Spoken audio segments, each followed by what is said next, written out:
The time at the signal, 1 o'clock. Stay tuned now for comedy.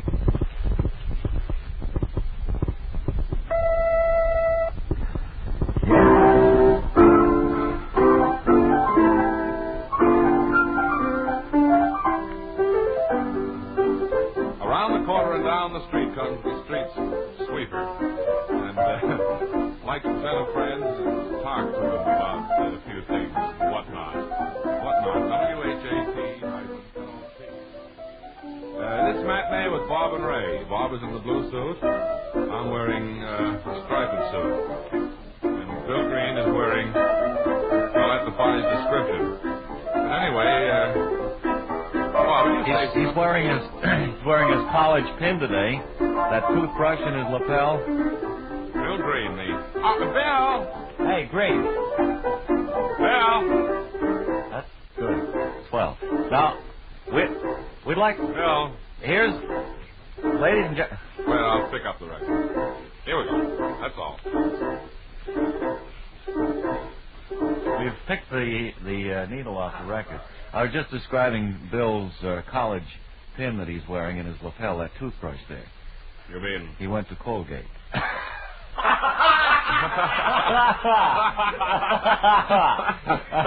Hey, boy. Hey. Wow. Yeah. I do too. I went to Collidos. That is funny. No. Wonder why. I also wear a toothbrush. I went to Yale. Why isn't that as funny as Colgate? I don't know. But that's beside the point. Friends, Bill Green, the fellow who was playing the piano, I don't really think you know it, but he played the piano with the Great Budapest String Quartet for a good many years. Didn't you, Bill? He also played drum in that fine organization. And he doubled the drum, yeah. And he played bugle. We have Lyle Gunn, Jr., bugle of Troop 40 here this afternoon to describe a few things in general. Hi, Ray. Hello, Lyle. Bugle. Hi, everybody. What's new and exciting with you in Troop 40? Well, nothing very much. Get this way from blowing that bugle all the time, you know? I know. Your lips get kind of fuzzy, don't they? They get very loose. You can't control them. I suppose you have a hard time eating grapes. Yeah. How does a bugler play eat grapes? Well, How do you, if somebody sent you around, say, over to your house a pound of for Christmas grapes, or for my birthday? Well, that would make a difference, wouldn't it? Sure. Well, let's take... well, enough about me. Let's talk about me, huh? Bill, what brings you to the air? What brings you to our microphone here? I have a couple of public service announcements to make.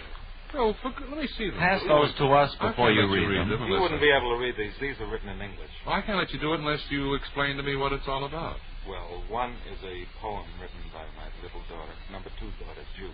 And she asked... It's a very tender thought. Are you grooming her to replace Margaret O'Brien or something? All right. Now, what's the other one? You look something like Don Silvio, come to think of it. Well, would you like to hear the poem? Go ahead, sure. The title of this is Christmas. I wish I could... Is this going to be a sad note? You want me to play music? No. Please, that would make it sad. In December, when Christmas will come, that will be the time for all the fun. Time to Just a minute. How old is this child? 7. Well, will you explain... How long have you known this child?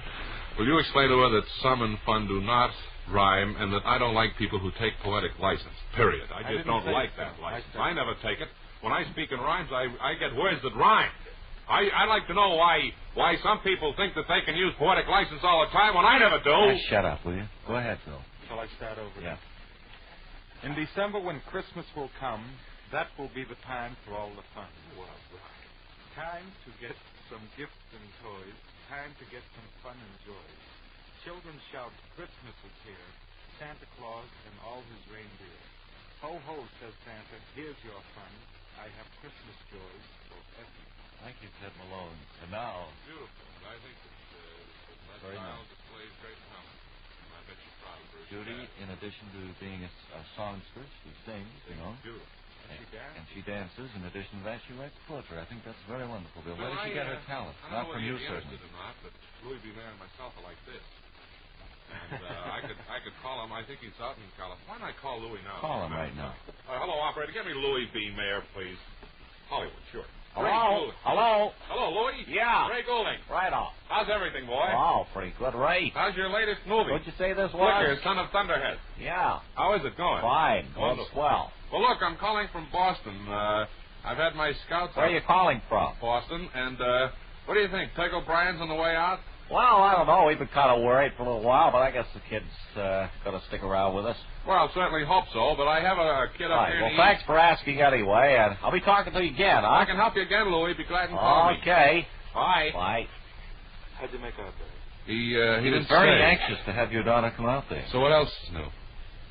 Well, What else was What's the other public service announcement? last night, we played a Christmas party dance over at Radcliffe College. Yeah. And we got on the job rather early before all the guests had arrived. Oh, And you Dickens, you. We saw two girls sitting there with long faces. And they weren't dressed in... I prefer that type of girl I myself. remember one time I went to a dance and I saw somebody with a long face, and I went over to him and I said, "What's the matter? You feeling lonely?" And the long face answered, "It was a horse." Well, I was just speaking figuratively. Go on. Well, it seems that one of the girls You have a beautiful had voice. First of all, one of the girls are you had made panning some- yourself off as a molder of public opinion? As an entrepreneur, Are you telling these people that you're on the radio and that you'll do things for them? Well, are you going around doing that, Green? Look, Green, Because if you are, you know, you can divorce yourself of this program Well, no, immediately, I was and we'll just put you trying- back on we can always get Annie Miller, you know. easy. I was just trying to do a kindly service. All right, go to on. someone. Now, one of the girls had made some infractions of the rules, so she wasn't permitted to go to the dance. And the other girl's date had a cold. He called her up at the last minute and said he couldn't come. I've got news for her. I saw him over at the theater with another girl. Yeah. Uh-huh. So But he didn't have a cold. the It's two developed. girls couldn't attend the dance. I see. So to atone for missing the dance in some way, I promised to play Body and Soul for them, for Phoebe and B over at Redcliffe. Baby, baby. No, Phoebe. BB in a new canoe canal? No. At Naugatuck, Nissaugatuck, Connecticut? No. Phoebe and B. Phoebe and B. Yeah. Mm-hmm. So you don't mind if I play a song for them, do you? No. No, but you've I always taken a pronounce long that name time. Phobe. Phobe, yes. I pronounce it Phoebe, huh? Uh-huh. And B, of course, is short for Bobby, I suppose. Well, B is the one who wasn't, who was the bad girl. Uh-huh. She came in 5 minutes late one day. Well, that's something what like she that. gets. I mean, when I set up that college over there, I set down laws, Bill. Well, and and I just can't I have them keep broken. telling, as dean over there, I like to have those girls come in at the right time. if- 5 minutes or 5 hours makes no difference. That's right. I mean, the fact And I remains... tell those girls that. Fact They remains- just don't pay any attention to me. Just a moment, Dean. The fact that she was late. I can't stand anyone who's late. I tell for them I anything. can't stand anyone who's late. But I think she had a good excuse for being late. Well, she had a good excuse. I shouldn't have been so rough with her, I suppose. Dean, supposing we have another dance, will you let her go, please? Might do that, yes. Thank you very much, Dean Gum. And now, Bill, why don't you go and play? Why don't you play that very same song there? Bob and I will dance around the old breakfast table. This is the great Johnny Green Incidentally, who composition. made There the was a toast? piano player. Who? Johnny Who Green. made this toast, incidentally? It's awful. I know he wrote it. Johnny Green wrote Body and Soul. That's a late bulletin, friends, from Bill Green.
Oh, you and your 10 fingers.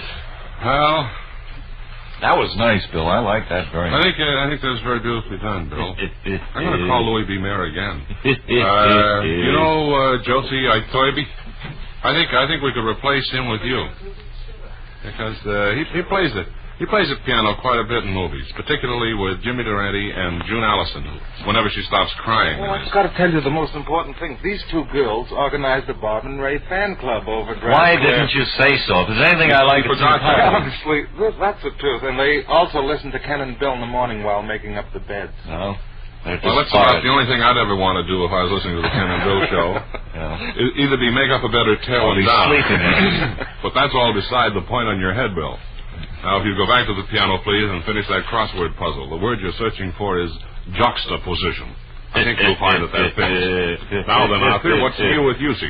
Hello, hello, hello, hello. Why don't you sing your theme for us a little bit? Huh? Well, I have to have my piano. Run over there, will you, Wally? Archie. Or Archie? Let's have a little piano music. No, you. Yeah. You.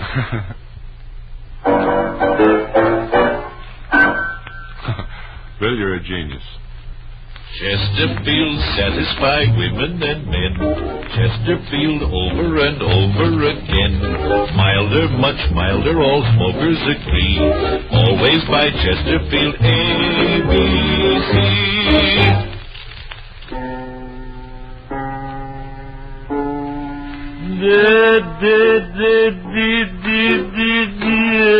Good evening, America. It's time to eat soup.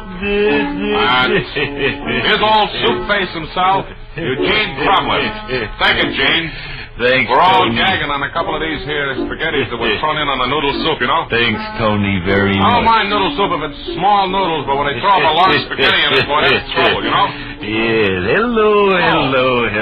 Yes, it's time for Eugene Crumlin and his Stop the Scouts program. Wait a minute now, Tony, till I tune up my ukulele.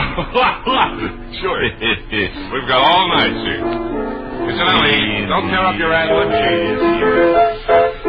That's what I'm going to do right now. I'm going to tear up this commercial. Oh, well, what do you This know? makes everybody. He really is, Brad. This makes everybody He's going to laugh. show how he thinks right on his feet, or with his Here I feet. go.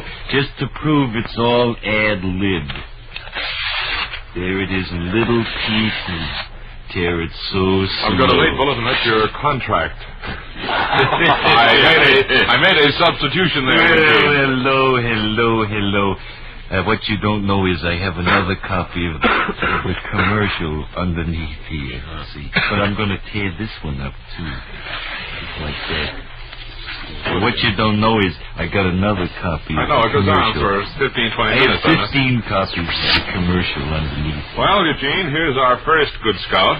His name is Lyle Gum. He's a bugler. And, Thanks, Tony. Where do you come from, Lyle? Boston. And Boston, Massachusetts. And who did you discover? Me. Where did you first discover yourself? Shaving one morning. I found me standing there. I see. And you And I was singing, and I said to myself, that ain't bad for a young guy what's had no training. And I said, I'm going to speak to Eugene and see what he can do with you. Would you like to try some of this soup I have right here? Oh, thanks. I saw them cooking it. Now, you're going to sing a little song for us. That's what I'm planning on doing. Sing a song for what you. type of songs do you do? Oh, mostly romantic ballads. Like what? Well, like Casey and the Railroad, like that. And have you had any professional background? Oh, yes. Surely. Where did you appear? Well, I appeared at Hampton Beach. You've appeared at Hampton Beach? In new trunks. I was just on the beach. I didn't do no singing, but Oh, I was I see. appearing up there for a matter of hours. Uh-huh. Then I made an appearance one time at Park Street End. It was a command performance. Hello. You said that. So I did. I tore up the wrong thing. Well, is your accompanist Archie? You I brought my own accompanist of my brother, I see. Does he play? Melvin Gum.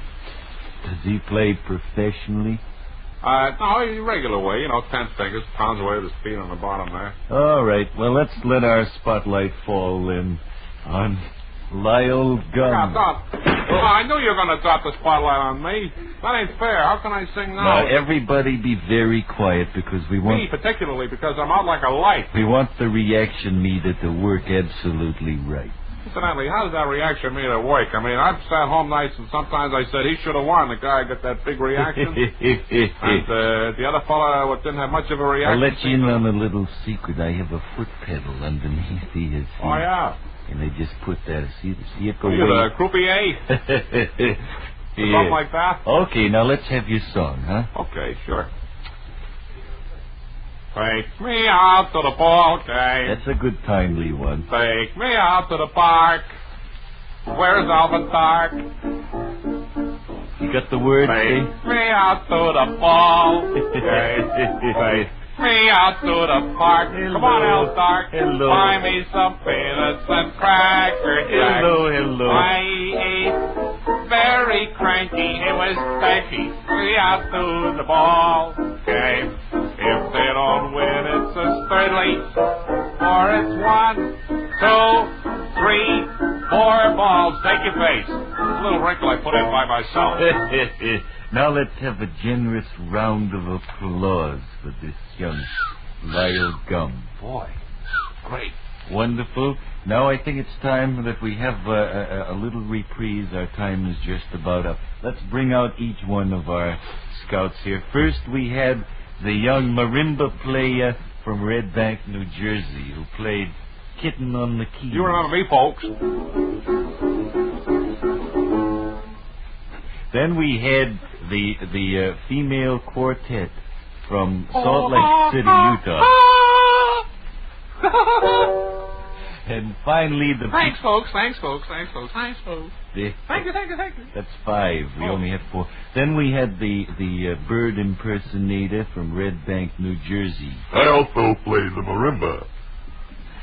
And finally, we had the young songstress Lyle Gum.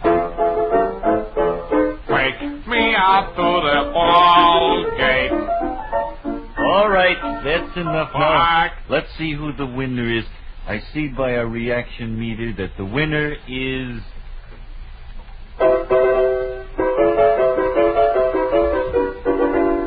Harvey Crumlift. Harvey, will you come back out here, please? Thanks a lot, Eugene. Start me on this rubber ladder to success. Well, you've got a long road to hoe. I won't be appearing on your program in the morning. I don't like it. I got a late bulletin for you. I want to be spotted with Jack Smith. And we're sending you over to see a big producer who may put you in a Broadway show. How does that sound? Awful. There's one thing I hate, it's the stage, you know? Want to try some of this soup I have here? No, thanks. You couldn't give it to me. Well, I see our time is just about up for tonight, but we won't be back again. Tony. Yeah? Did you call me, Eugene? I'm laughing over here. I see you're wearing your college pin, a toothbrush in your lapel. Where'd you go to college? Yale.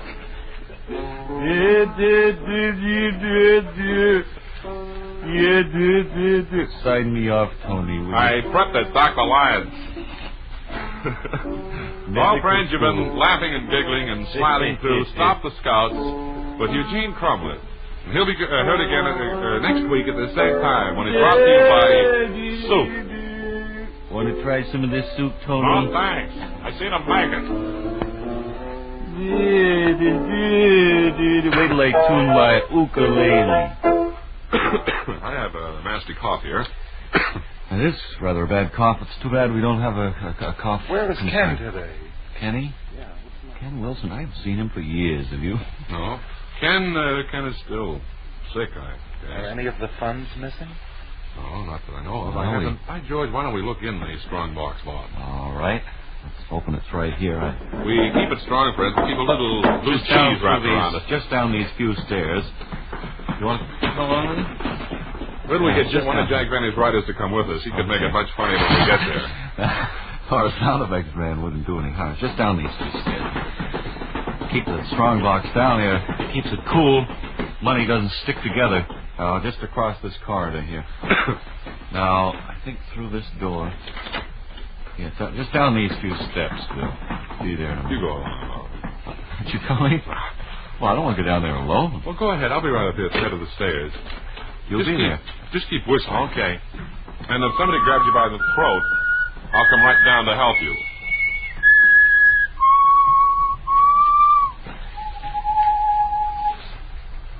It's so ludicrous. Wait a minute here. There's a note being written to me. That's some magic handwriting there. Isn't it, huh? Bill, what is it going to be when you get through? Well, now you just what? For the comment. Bill has had a wonderful idea here. I can see it. Very good, Bill. And if you'll see me in my office after the program. Put it on paper and give it. I'll talk to you about it. Now then, Now it's time for Heart's Content, the new radio serial starring Marcia Van Alshot as Grace, Sherman L. Sturdley as Edward. one moment, please. We've had so many requests for those Heart's Content that we offered that we only have 2 or 3 Heart's Content left. So if you'd like one of these Heart's Content, simply address your postcard to us, Heart's Content, care of this station. And by return mail, we'll send you out gift wrap of beautiful Heart's Content. For young love, we have the Puppy Tent. But now to our story. A story that asks the question, what time is it? This is the story of a young, sophisticated New York debutante. Hi, folks. Who goes out west seeking romance and happiness in a deserted mining town. Also seeking my husband, the bum. She proves that she cannot find romance and happiness. Ain't nothing out here.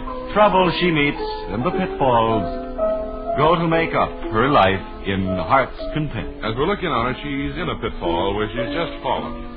She's crying and sobbing. Hey, lady.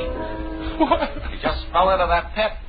I know what I've fallen into. It's a pitfall, you know. Yes. Would you help me up, please? Sure thing. I'm crying.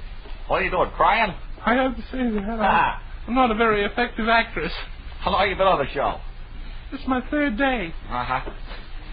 Don't think you'll last. Aren't you the neurotic on that other mystery program? Yeah, I hear quite a few of them. Well, I recognize. Glad you asked me that. Thought I I also heard every morning for 4 or 5 hours. I signed on with, hello, hello, hello. Oh, I've heard you. Tune my ukulele down. Oh, I've heard you, yes. Would you help me up out of this pitfall, please? Sure thing. My lands, I've never seen so many peach pits down in there in my life. Now, what was it you came here to Heart's Content for? Find my husband. Right. When did you last see the gentleman? He was on the Harvard team that went out to play Stanford. What's that again? Oh, we have a few Harvard students in the studio, friends. And, Tell by the haircuts. no, as a matter of fact, you couldn't tell by their haircuts. I could only tell them by the points on their head. But we're glad to have them. In fact, they're the 2 fellows that went to what was the name River of the School. River School, wasn't it? Mm-hmm. And they were up here. I suppose you folks probably remember the day. You they were remember up here. them. Lyle Gum and his brother Chewing. Sure. That's right. Well, they're here anyway today. They're here, but getting back to me, we were standing there in Heart's Content, listening to Grace say,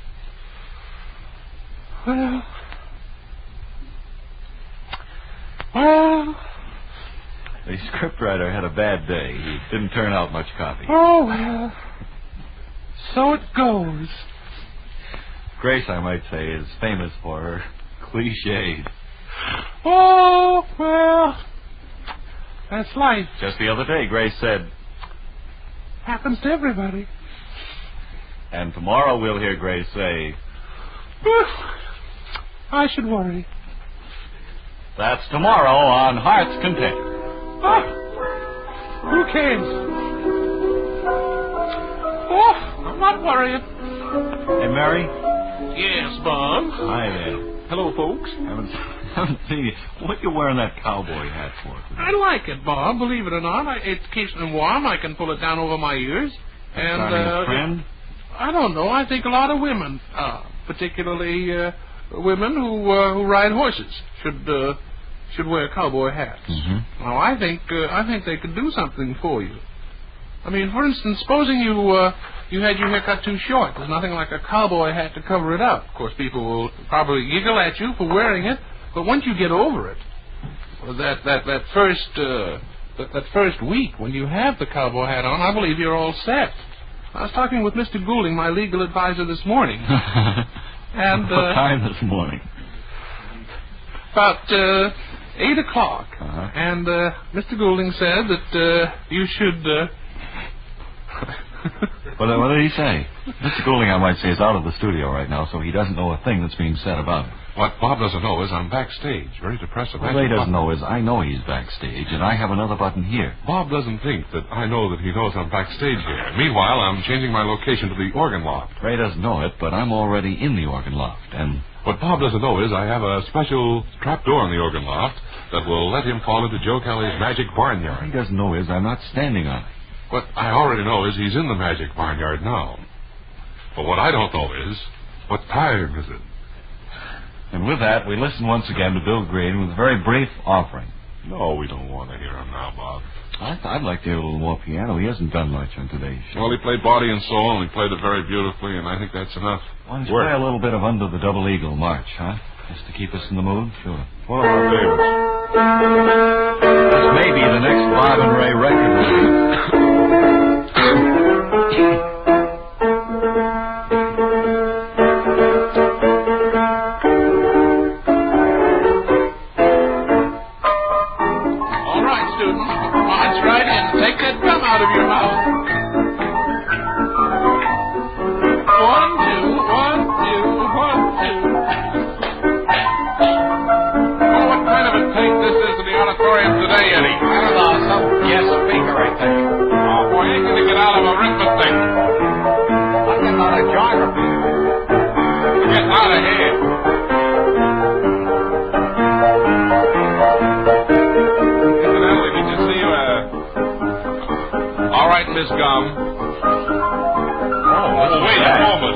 Principal hears you swinging that song, will all be in Dutch.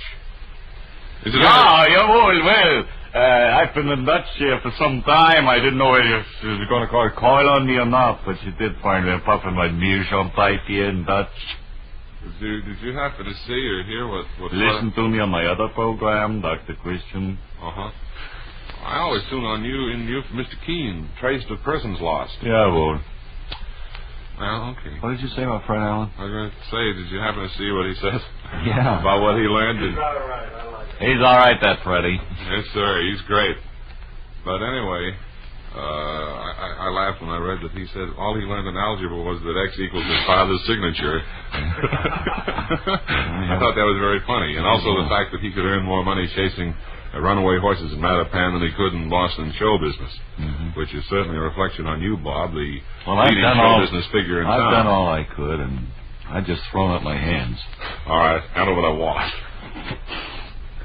Well, look, friends, despite the fact that we'd love to stay here for the rest of the afternoon, we can't do it because we have previous program commitments. Commercial commitments, too. That's right. There are programs scheduled from now right through until 1 o'clock tomorrow morning. Believe it or not. And we just have to get out in order because the whole schedule would be all mixed up. Juxtaposition. And so we will have to say goodbye now. And then on Monday we'll say hello again at 1 o'clock. Good. I think that's an awfully cute arrangement, Bob, and I think we're all indebted to you for thinking of it. That's all right. I think of those things. Matinee with Bob and Ray is a regular public service feature. This afternoon's production is under the direction of James Sullivan. Who? James Sullivan. No relation to John Florence Sullivan. Well, we'll see you Monday, friends. Have a pleasant weekend. Marcia Van Alshot played the part of Mr. District Attorney. I'll try to have a pleasant weekend. How about you, Bob? I'll try to. We'll see you Monday.